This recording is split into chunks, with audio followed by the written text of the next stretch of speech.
A guy named Royd is helping rebuild the iconic Mecha Man suit, and there's a lot of yapping about its weight and how it even got inside the apartment. He brings up the missing Astro pulse, a super important energy cell, but acts like it is no big deal to recreate. Royd casually mentions that he met Mecha Man's dad, who got him into the Phoenix program. He throws some shade, suggesting the dad wasn't the genius who could build the Astro pulse. Royd positions himself as the only real gearhead who can actually get this suit working again. In a totally relatable move, Robert brings his dog, Beef, to work and asks his co-worker Chase to watch him. This scene is a major vibe check for the office, which seems to be pure chaos held together only by a mutual love for a random dog named Beef. Blazer tells Robert she broke up with Phenomena Man over sushi, which is such a mood. Now she's in her main character era, deciding someone from the Z team needs to get cut to create a sense of urgency. Robert is definitely not vibing with this plan at all.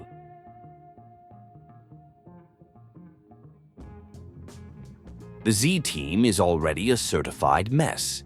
Sonar somehow got herself handcuffed to a squat rack by Coop, which is completely unhinged. The whole team starts spiraling over the news that someone is getting cut, instead of, just doing their jobs like normal people. The Sabotage Era has officially begun. The team members are now actively messing with each other to avoid being last on the leaderboard. It is giving major Hunger Games energy, but with way less skill and way more petty drama. Robert is clearly over all of it already. The chaos just keeps going, with everyone trying to one-up each other in the most ridiculous ways. The team is a total clown show, with people getting stuck in pots and starting random fights. They are literally doing everything except working together, which is kind of the whole point. After a full shift of sabotaging each other and failing missions, the team's performance is, to put it lightly, a train wreck. One of them literally says they failed, but did not actually try that hard, which is a whole mood, but probably not what the bosses wanted to hear. The whole Z team gets called back to base for a meeting, and the vibes are terrible. They're all yapping over each other and being super disrespectful. Robert tries to get things started, but it's like trying to herd a bunch of cats who all hate each other.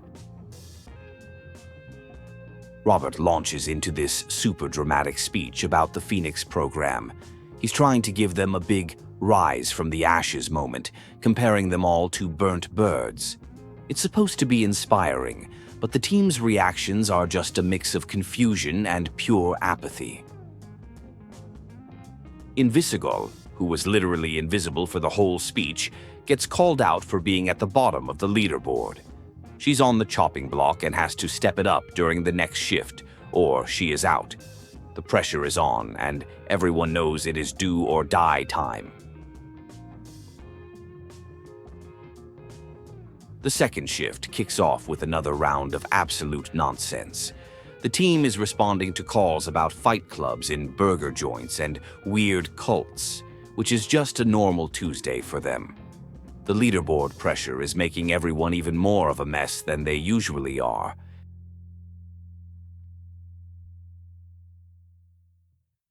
Flambe is flexing about being at the top of the leaderboard, and another team member tries to rope him into an insurance fraud scheme. Meanwhile, Punch-Up and Coop's old partnership stats get brought up, hinting at a past where they were actually a competent duo, which is hard to believe. Against all odds, the team actually pulls off a successful mission and starts feeling themselves a little too much. They discover this new thing called teamwork, and Sonar immediately makes it weird by asking if it's a sex thing. It is a small win, but a cringy one.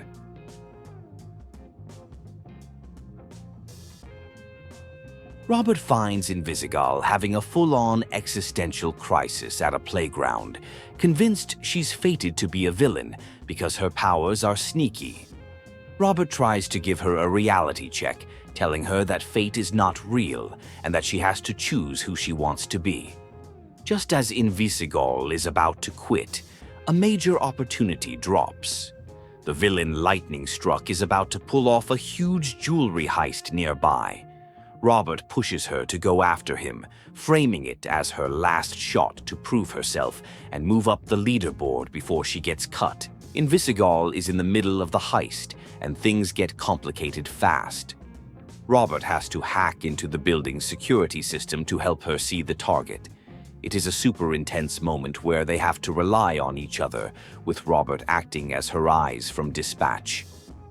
With Robert guiding her, Invisigol pulls off a genuinely cool takedown. He uses the overhead lights to blind Lightning Struck, letting her get the upper hand. She finally succeeds and secures her spot, delivering a pretty lame catchphrase that she's clearly very proud of. The leaderboard updates, and surprise, Invisigol's big win bumped her up from the bottom. Now Sonar and Coop are tied for last place. Chase tells Robert it's his call who to cut. It is a tough decision, but it has to be made before the end of the day. Robert calls Coop into his office to break the news that she's been cut from the team. She takes it with a menacing calm that is honestly terrifying. Instead of getting mad, she just accepts it, which feels way more threatening than if she had thrown a huge fit. The next day, Coop's presence is still felt around the office. She left a knife for Robert as a souvenir, which is definitely not a good sign. The rest of the team is on edge, and Chase warns Robert that cutting one person just makes their friends on the team resentful. Blazer is already looking to fill Coop's spot, and the options are Phenomena Man or Water Boy.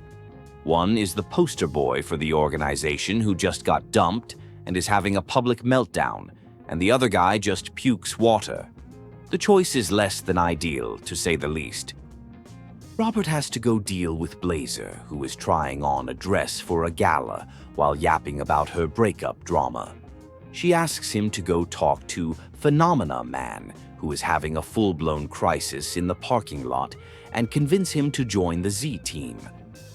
Robert finds Phenomena Man and gives him a pep talk that is equal parts awkward and sincere. He shares his own post-breakup rock-bottom story about passing out in a dumpster to make the super being feel a little better.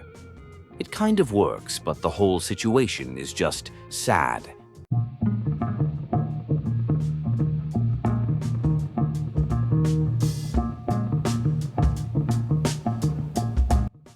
In a truly bizarre turn of events, Invisigol finds Robert in the bathroom picking glass out of his chest and confesses that she has been having dreams about him.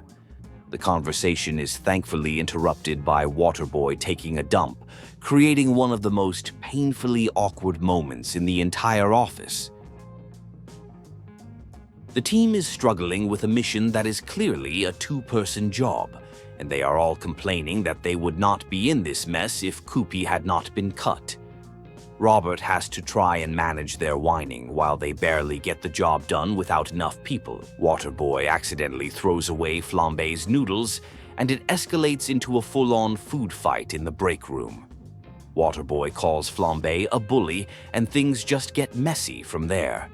It is a perfect example of how juvenile the team's drama is, even without Coop around.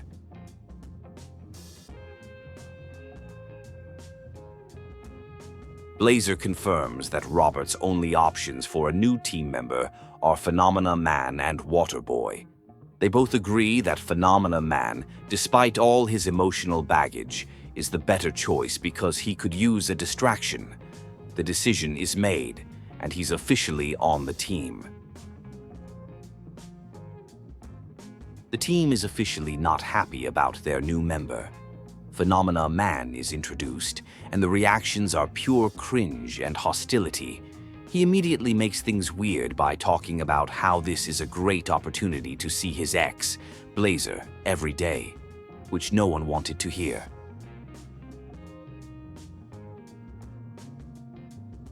The team is already at each other's throats with Phenomena Man in the mix. They are all yapping at him, calling him a crybaby and a sad sack. Robert has to step in and shut it all down, reminding them that they asked for help, and this is what they got.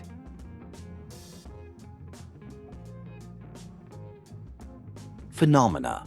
Man is still deep in his feelings, oversharing with Robert about his non-physical relationship with Blazer due to their incompatible alien anatomy.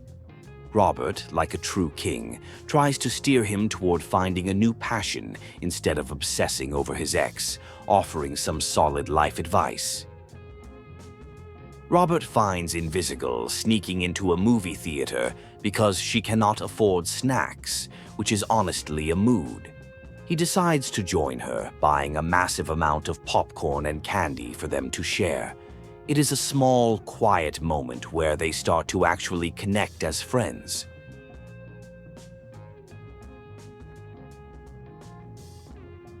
Inside the theater, Robert and Invisigol have this super awkward but sweet conversation, officially deciding that they are friends now. The whole thing is very wholesome, and a nice little break from the constant drama and dysfunction of their job. They even bond over their shared love for Sour Patch Kids.